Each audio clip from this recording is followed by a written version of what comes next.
Las elecciones municipales de 1931 dan la mayoría a las candidaturas republicanas en todas las grandes ciudades. Ante esto, Alfonso XIII opta por salir del país con destino a Francia, para terminar instalándose en Roma, capital de la Italia fascista. Un gobierno provisional convoca cortes constituyentes y se proclama la Segunda República. Niceto Alcalá Zamora será su presidente hasta 1936. España, gobernada hasta entonces por una oligarquía de notables, con un clero muy presente en la vida cotidiana y un ejército influyente en la vida pública, va a conocer por primera vez una democracia auténtica.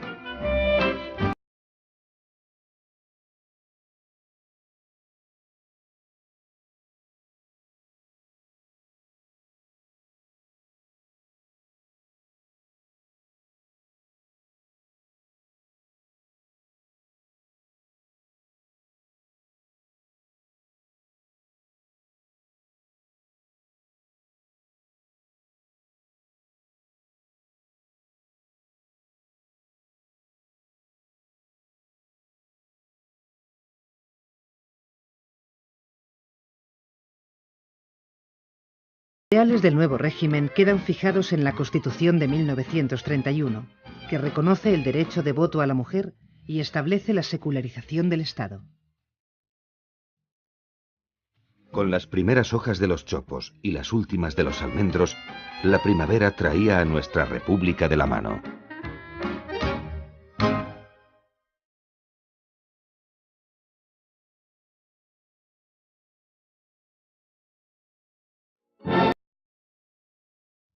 Las primeras elecciones de la República a Cortes Constituyentes dan una mayoría de izquierdas.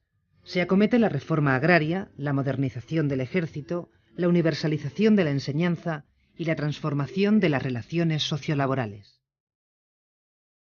Quizá el proceso más conflictivo sea la secularización del Estado, que se hace con poco tacto y con cierto ánimo de revancha. La República no quiere una iglesia guardiana de una moral pública, pero el clero y muchos católicos se resisten a aceptar medidas como la disolución de la Compañía de Jesús, la secularización de cementerios, o leyes como la del divorcio o la de congregaciones religiosas, que pretende sustraer a la Iglesia el control del sistema educativo. La República la traen los intelectuales.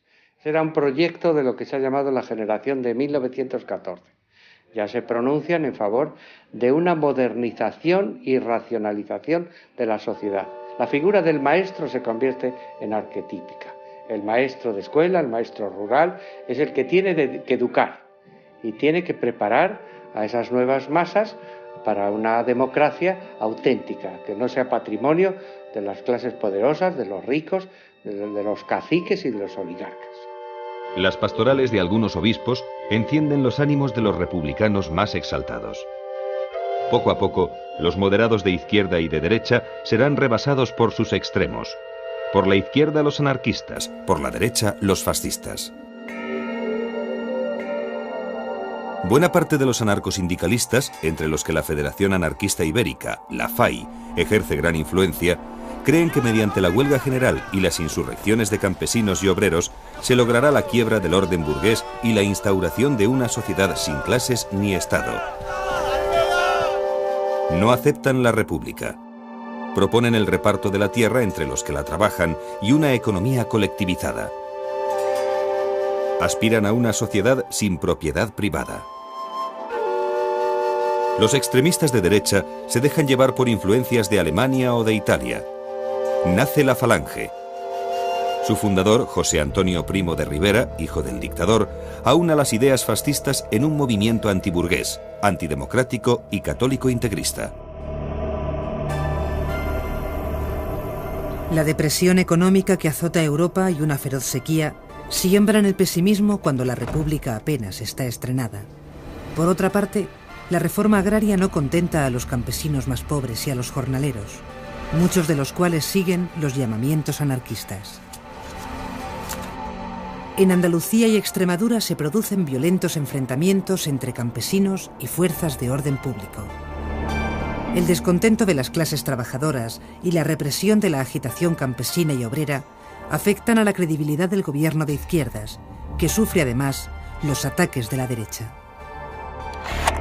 2 años después de proclamarse la República, el centro-derecha gana las elecciones, la Confederación Española de Derechas Autónomas, la CEDA, una coalición antirrepublicana dirigida por José María Gil Robles. Estalla una huelga general en Asturias que se convierte en una verdadera revolución. Es la llamada Revolución de Octubre, sofocada por el ejército. A la vez, la Generalitat de Cataluña se levanta contra el gobierno de derechas. En Asturias, el general Francisco Franco dirige una dura represión con ejecuciones y 30.000 detenidos. En este ambiente, la izquierda se organiza en el Frente Popular, que gana las segundas elecciones generales. Las elecciones de febrero del 36 dieron la victoria a la coalición del Frente Popular de Izquierdas frente a la coalición antirrevolucionaria, así llamada, de las derechas. Fue en votos absolutos una victoria menor, no más de 200.000 votos de diferencia, pero que el sistema mayoritario entonces vigente generó pues una abrumadora mayoría absoluta que permitiría al gobierno gobernar sin oposición prácticamente. Y eso es lo equívoco de las elecciones. El país se había manifestado dividido casi por la mitad, pero el sistema mayoritario daba al gobierno claramente al Frente Popular. La República está en peligro. A las tensiones entre izquierdas y derechas sobre temas como las autonomías catalana y vasca, la reforma agraria, la reorganización del ejército o la política religiosa, se suma la conflictividad social, directamente relacionada con la crisis económica mundial. En cambio, el esplendor cultural que vive el país antes de la guerra es portentoso. La residencia de estudiantes se propone complementar la enseñanza universitaria mediante la creación de un ambiente intelectual y de convivencia adecuado para artistas y científicos. Entre las personalidades que acuden a sus salas figuran Albert Einstein, Marie Curie, Igor Stravinsky y Le Corbusier, entre otros muchos. En España, la residencia de estudiantes es la cuna de la generación del 27. A la residencia acude Severo Ochoa, futuro premio Nobel, y en ella establecen una intensa relación Buñuel, Dalí y Lorca, 3 hijos de la burguesía de provincias, cosmopolitas y viajeros. Dalí y Buñuel escriben y ruedan Un perro andaluz, máxima expresión del cine surrealista. Ese perro andaluz es el granadino Federico García Lorca, cuya muerte posterior identificará en toda Europa al franquismo como la antítesis de la cultura. El surrealismo, movimiento que nace en Francia, propone el lenguaje onírico, la escritura automática o bajo los efectos de los estupefacientes.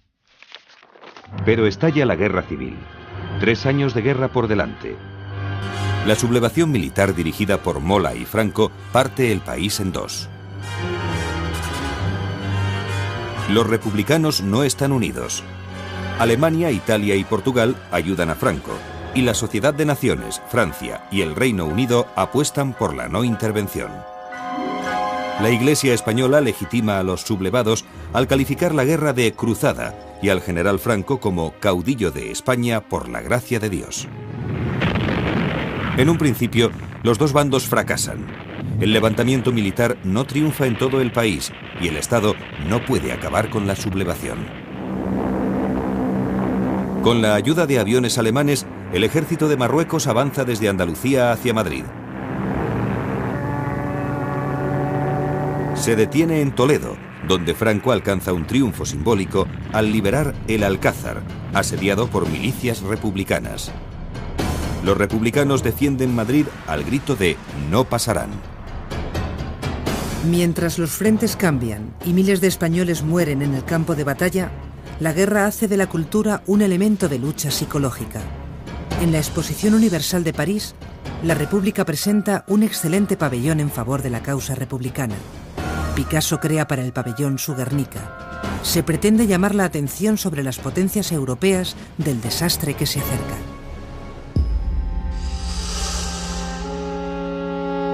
Antes de que Franco entre en Madrid, tras la caída de Barcelona, cientos de miles de republicanos parten hacia Europa y América. Muchos de los intelectuales más conocidos permanecen leales a la República y deben exiliarse. Las tropas franquistas entran en Madrid, donde hace 3 años que no llegan patatas, garbanzos o azúcar. En el Estado franquista se suprimen las libertades democráticas y se controlan los medios de comunicación.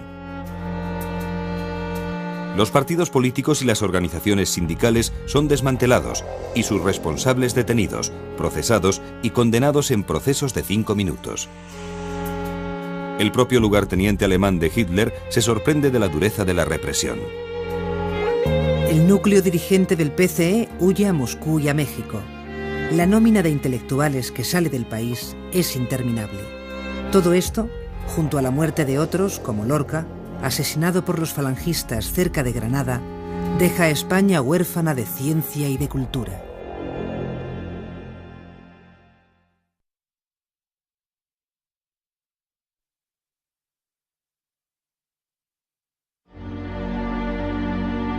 El franquismo supone una quiebra en las tendencias modernizadoras de la República.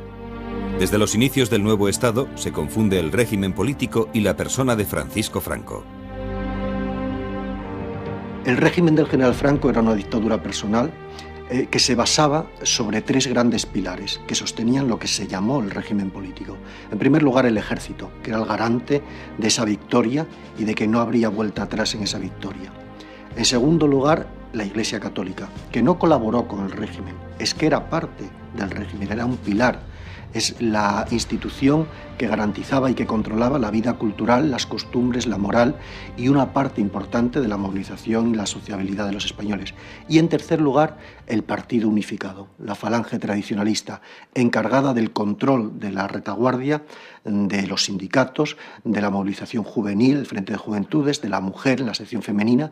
Estas 3 instituciones tenían como clave de bóveda la figura del general Franco, que era generalísimo de los ejércitos, cruzado por la fe de Cristo y jefe nacional del único partido, solo responsable ante Dios y ante la historia.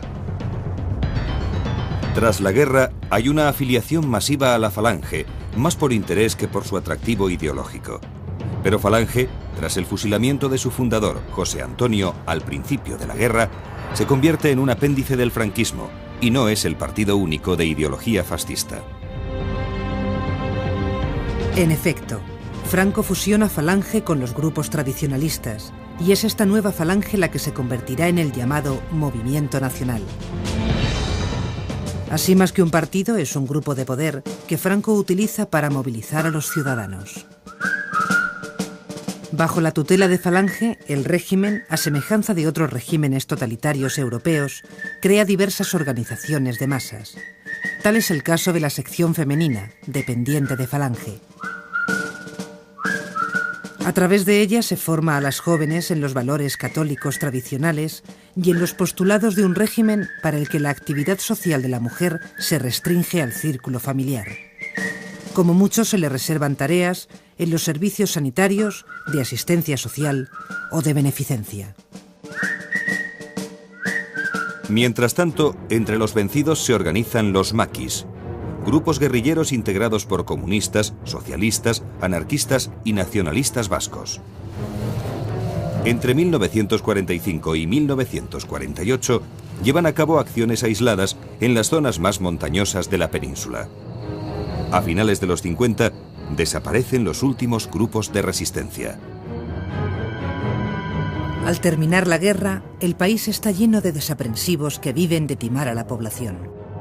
Falsos funcionarios ofrecen a sus víctimas influyentes gestiones para excarcelar presos, dar trabajo a los desempleados o incluso para levantar templos. Es la picaresca propia de un país en ruinas.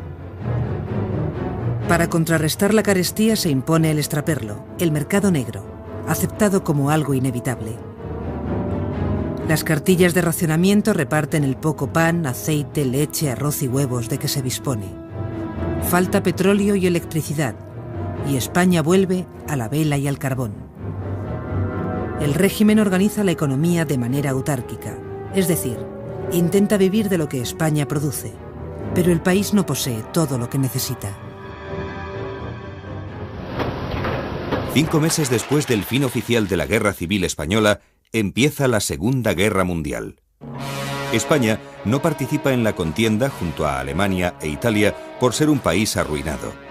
También porque Hitler no accede a las peticiones de Franco, quien reclama la soberanía sobre Marruecos y sobre gran parte de la Argelia francesa, así como una importante ayuda militar para ocupar Gibraltar. No obstante, Franco, convencido de la victoria nazi, envía la División Azul a la Unión Soviética. 18.000 hombres para luchar, según el caudillo, no contra los aliados, sino contra el comunismo. En 1945, acabada la guerra, los aliados aíslan internacionalmente a España, que había demostrado su afinidad con el fascismo. El franquismo prefiere dar entretenimiento a dar cultura. 1 millón de aparatos de radio difunden seriales radiofónicos. Unamuno y Ortega desaparecen de los libros de texto. Frente a ellos se propone la cultura de la evasión, de la mano principalmente del cine. Se empieza rodando la grandilocuencia épico-militar para pasar por la comedia amable, el folclore andaluz, el casticismo madrileño y las películas con niños. Y la revista se convierte en el único espectáculo donde la censura permite alguna licencia erótica. En los teatros se asiste a comedias de Jacinto Benavente y Enrique Jardiel Poncela, y aparece la literatura de kiosco especializada en 2 subgéneros, la novela rosa y la novela del oeste. Los toros son especialmente bien vistos por el régimen. Los éxitos futbolísticos son empleados por el régimen para exaltar el nacionalismo. Las quinielas hacen soñar al pueblo. Es la subcultura de masas. Madrid y Barcelona se llenan de chabolas con personas que llegan del campo. En estos años se crea el Documento Nacional de Identidad obligatorio para mayores de 16 años. Se venden a plazos relojes suizos y llegan los bolsos de plexiglas. Por todas las ciudades surgen los niños prodigio. En 1948, una tienda de Madrid exhibe un televisor, mientras que se piensa que un caldo de caracoles cura la tosferina y algunos curas no dan la comunión a aquellos que se apuntan a la moda de los bailes pecaminosos.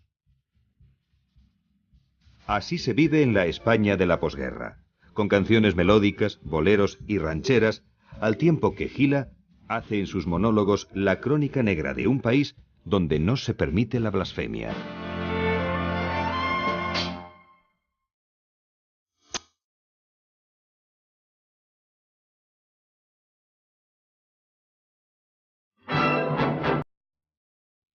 Durante los años 50, España rompe su aislamiento y se incorpora a los organismos internacionales. El régimen está muy interesado en reafirmar sus relaciones con Washington y el Vaticano. La coyuntura internacional favorece a los intereses de Franco. La Guerra Fría ha generado un temor maniático de los norteamericanos hacia el comunismo. Estados Unidos firma un tratado con España por el que se le permite la instalación de bases militares. A cambio, los norteamericanos actúan como embajadores de España ante el resto de Europa, abiertamente reticente a la figura del dictador. Franco consigue firmar también un concordato con la Santa Sede, y por fin, las Naciones Unidas admiten a España en sus organismos. Estados Unidos aporta créditos que alivian la maltrecha economía española, ahogada por el corsé de la autarquía. Se impone un cambio de rumbo en la política económica. El nuevo objetivo es la liberalización de la economía que debe favorecer el desarrollo del país. La apertura económica será obra de los llamados tecnócratas, que desembarcarán en el gobierno a finales de los años 50. La mayoría de los tecnócratas pertenecen al Opus Dei. Este es un movimiento católico de renovación que defiende el protagonismo de los laicos en el catolicismo. Con frecuencia captan a sus seguidores entre las élites socioeconómicas y profesionales. Durante la dictadura se desarrolla un arte conmemorativo y militante basado principalmente en una iconografía de la guerra y en monumentos a los caídos y a los héroes. La arquitectura oficial toma el modelo de El Escorial, símbolo de la España de los Austrias. Franco siempre tuvo alta consideración por Carlos V y Felipe II. Amante de la grandilocuencia, retorna al gusto tradicional. Más por su contenido ideológico que por su valor artístico, hay que destacar el Valle de los Caídos. 20.000 hombres, la mayor parte presos políticos, levantan un gigantesco mausoleo cuya construcción es supervisada directamente por Franco. Y mientras este arte escurialense se extiende por el país, el catolicismo sigue teniendo un papel principal en la vida cultural. Los libros religiosos descansan en las mesillas de los españoles, y la hostilidad contra Miró y Picasso no remite. Solo se admite la figura de Dalí, sobre todo desde que pinta el Cristo de San Juan de la Cruz.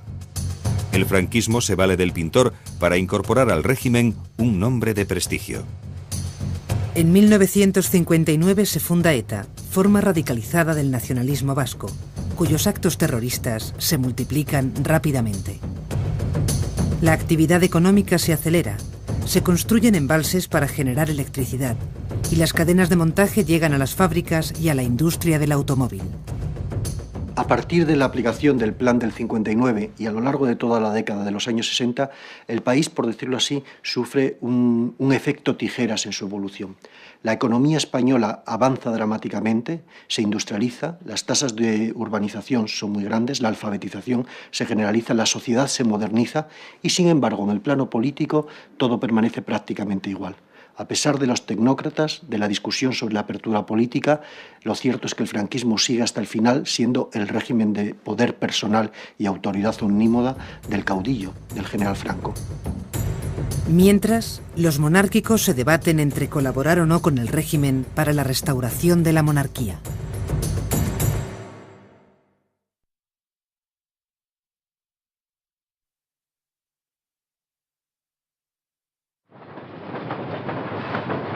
En los años 60 se construyen locomotoras eléctricas y se impulsa la industria del automóvil. El crecimiento del turismo desarrolla la construcción y trae divisas. Se exportan vinos, cítricos y aceite. Este desarrollo económico genera un bienestar social que trata de compensar la falta de libertades. La mecanización de la agricultura y el superior nivel de vida de las ciudades lleva a la población del campo a emigrar a los grandes núcleos urbanos.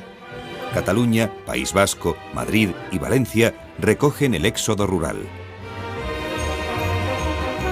Se contabilizan hasta 4 millones de cambios de residencia.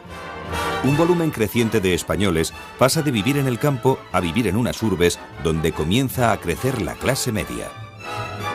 Surgen pequeños empresarios en el comercio y aumenta el número de trabajadores industriales. Y desde lo alto se divisan unos edificios plagados de antenas de televisión. Los padres empiezan a tener en cuenta que sus hijos deben mejorar en la escala social. Se pierde la herencia ocupacional. Los hijos pueden no continuar con el oficio del padre. Los españoles conocen un coche que es mucho más que una Vespa, el 600. La evolución y mejora del sector automovilístico es constante. Los primeros automóviles estaban equipados con un motor a vapor, pero enseguida los motores de explosión desplazaron a estos. Más tarde, Rudolf Diesel inventó el motor que lleva su nombre. Su gran ventaja es que aprovecha mejor la energía. La producción en serie permite que una parte importante de la sociedad pueda comprarse un automóvil. Esta es sin duda una de las revoluciones sociales y económicas más importantes del siglo XX. El automóvil siempre ha sido un diferenciador social. La propia industria es la encargada de vender sus coches utilizando estos argumentos. Coches como los Hispano-Suiza o el Pegaso deportivo gozan de un gran prestigio social.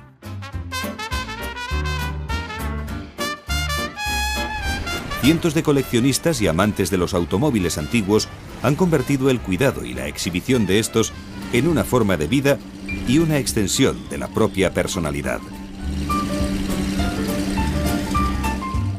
Se edita el teleprograma y en la publicidad exterior se funden medio y mensaje. Los niños coleccionan cromos, se pegan calcomanías y el cinesín es el juguete familiar por excelencia.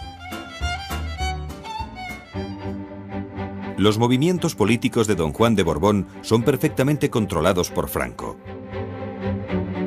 La figura de don Juan de Borbón, el pretendiente al trono, cobra mucha importancia en los años finales de la Guerra Mundial y en la inmediata posguerra, porque se presenta como la garantía de una transición pacífica del franquismo a un nuevo régimen liberal, sin incurrir en el peligro de la República, del restablecimiento de la República o de cualquier operación política de incierto desenlace.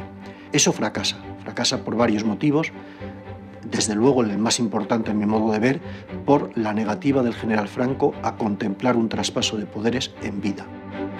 Pero en 1969, Franco nombra a Juan Carlos, hijo de don Juan, como su sucesor, con el título de Príncipe de España. A pesar de los grandes sacrificios que esta tarea pueda proporcionarme, estoy seguro que mi pulso no temblará para hacer cuanto fuere preciso en defensa de los principios y leyes que acabo de jurar.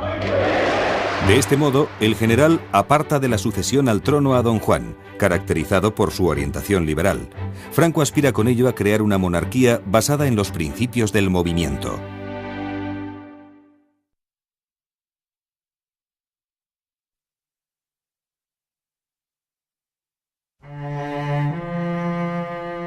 Mientras la salud de Franco empeora, más de 3 millones de emigrantes están dispersos por todo el mundo. Suiza, Francia y Alemania Federal dan trabajo a 2 millones. Las divisas que envían a España sanean una economía incapaz de absorber toda la mano de obra. Otro millón de españoles sigue viviendo en América. En los 70, España vive el fin de la prosperidad económica. Es la crisis petrolífera mundial. La prosperidad vivida en los 60 no deslumbra a los españoles que reclaman libertad. Reaparece la oposición obrera y estudiantil. Se trata de formar hombres y no maricas. Y esos melenudos trepidantes que algunas veces se ven, no sirven ni con mucho a este fin. En las universidades entran profesores cuyos méritos son intelectuales y no políticos. Los hijos de la burguesía llenan las aulas. La Iglesia se distancia del régimen, intenta separarse del Estado, y la respuesta de Franco es habilitar una prisión especial para los religiosos más comprometidos con los pobres. En 1973, ETA asesina al almirante Carrero Blanco, presidente del gobierno, a quien Franco confiaba dejar como garante de las esencias del régimen. Carlos Arias Navarro pasa a dirigir el gobierno. El asesinato del almirante Carrero Blanco en el 73 fue, desde luego, el motivo de una gravísima crisis política. El general Franco perdió a su mayor y más íntimo colaborador desde el año 41, probablemente a su alter ego, el hombre que estaba detrás de muchas de sus decisiones y que le asesoraba íntimamente en todos los pasos políticos, y se encontró con la necesidad de un relevo inesperado y muy difícil, porque no estaba claro cuál era la línea política a seguir de continuidad inalterada en un contexto de progresiva crisis política agravada por la económica y ya sin el hombre fuerte que era el almirante Carrero, el heredero in pectore de los poderes de Franco, en colaboración con el príncipe de España, que ya era reconocido como sucesor. 2 miembros de ETA y 3 del FRAP, un grupo revolucionario de orientación comunista, son ejecutados por el régimen. Las protestas de primeros ministros europeos o del secretario general de Naciones Unidas no sirven para impedir las ejecuciones. El Papa Pablo VI llama al pardo, pero la respuesta es: el caudillo está durmiendo. Los obispos de San Sebastián y Bilbao piden clemencia y critican tanto al terrorismo como a la represión franquista. Durante los últimos días de su vida, Francisco Franco y su entorno quieren mostrar más firmeza que nunca. Esto supone que la dictadura termine absolutamente aislada en la comunidad internacional. Marruecos aprovecha esta situación para forzar la retirada española del Sáhara mediante la marcha verde de miles de marroquíes sobre este territorio.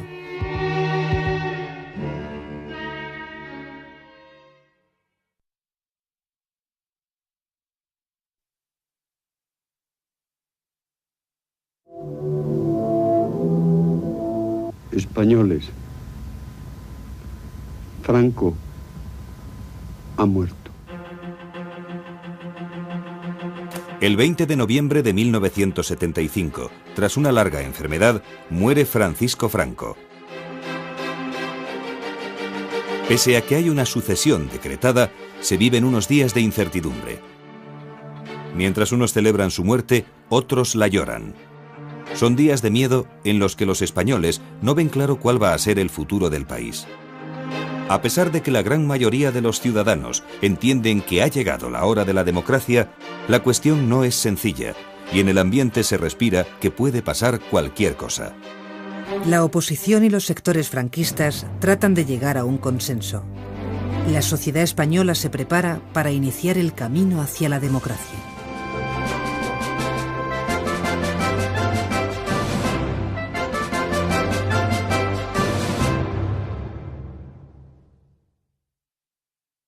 Hasta entonces por una oligarquía de notables con un clero muy presente en la vida cotidiana y un ejército influyente en la vida pública, va a conocer por primera vez una democracia auténtica.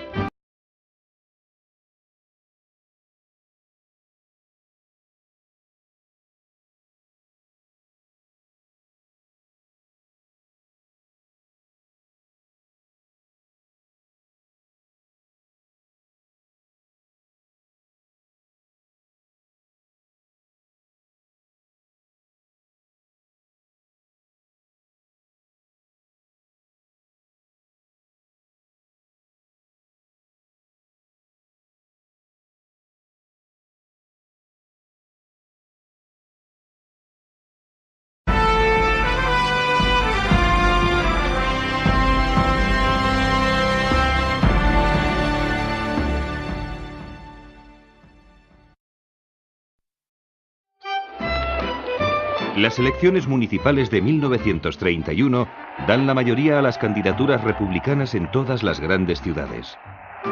Ante esto, Alfonso XIII opta por salir del país con destino a Francia, para terminar instalándose en Roma, capital de la Italia fascista. Un gobierno provisional convoca cortes constituyentes y se proclama la Segunda República. Niceto Alcalá Zamora será su presidente hasta 1936. España, gobernada. Los ideales del nuevo régimen quedan fijados en la Constitución de 1931, que reconoce el derecho de voto a la mujer y establece la secularización del Estado. Con las primeras hojas de los chopos y las últimas de los almendros, la primavera traía a nuestra república de la mano.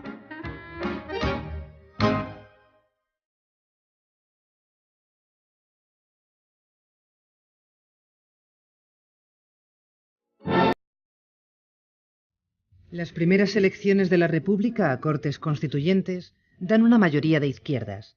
Se acomete la reforma agraria, la modernización del ejército, la universalización de la enseñanza y la transformación de las relaciones sociolaborales. El maestro rural es el que tiene que educar y tiene que preparar a esas nuevas masas para una democracia auténtica, que no sea patrimonio de las clases poderosas, de los ricos, de los caciques y de los oligarcas.